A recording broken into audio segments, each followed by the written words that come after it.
was 12 years old, going to movies, sneaking into movies, watching movies I shouldn't have. And Halloween was the pinnacle of all of them. And action.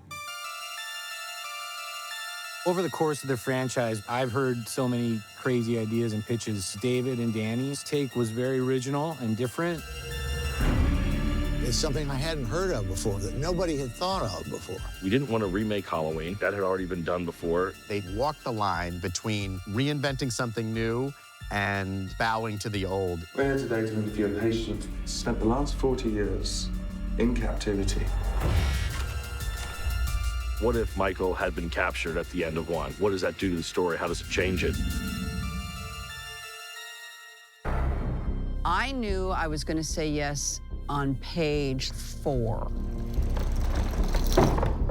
We just thought Laurie Strode's a pretty interesting way in. Why don't we find a new timeline that could connect to the first movie and we can explore a different path for her?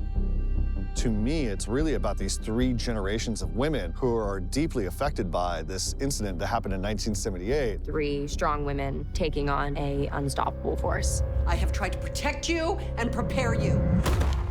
Finding the arc of Laurie's journey 40 years in the future, where she's basically a character frozen in time. Very broken person, but a determined person. We have to hunt him down.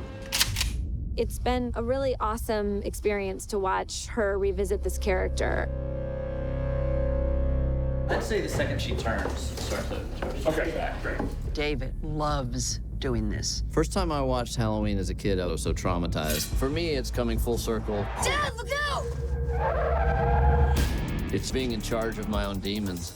It's taking man of my nightmare, and for once, I get to tell him what to do.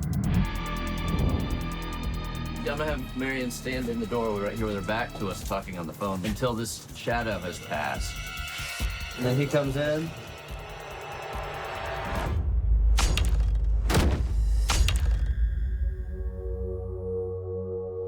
I've written almost 50 episodes of TV and a few screenplays, and all that time I've barely killed anyone. And if they were killed, they deserved it. And it's weird to kill innocent people. That's the fun of it. You know, they are going about their day and they don't know they're about to get killed. My favorite death sequence is Oscar getting impaled on a fence. It's based on an idea I'd been haunted by for 15 years. You come in, stab, and then pull.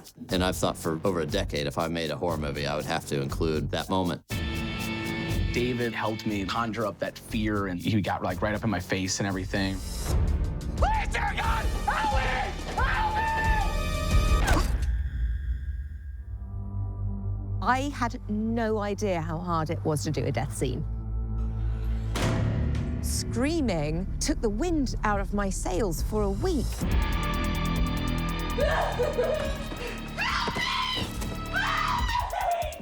Not only was it a little emotionally like, whoa, what just happened, but I lost my voice as well. Set and action.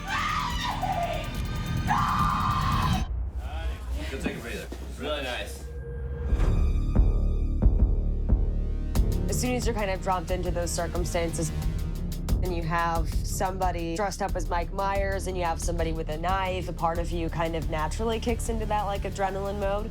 You were standing right there in the door.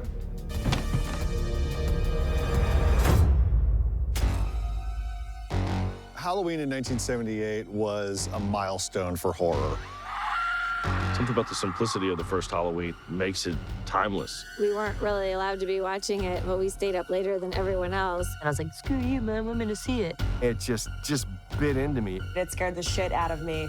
Nightmares about it forever. What we wanted to do was make a movie, and we wanted to make a scary movie. And that's all we cared about. Okay, we're set. We're rolling. Rolling. Stylistically, we tried to approach it in honor of the film that Carpenter created and trying to re-engineer that in a way, put a twist on that. We were back on shady streets in Haddonfield and kids and trick-or-treaters, and it felt very reminiscent.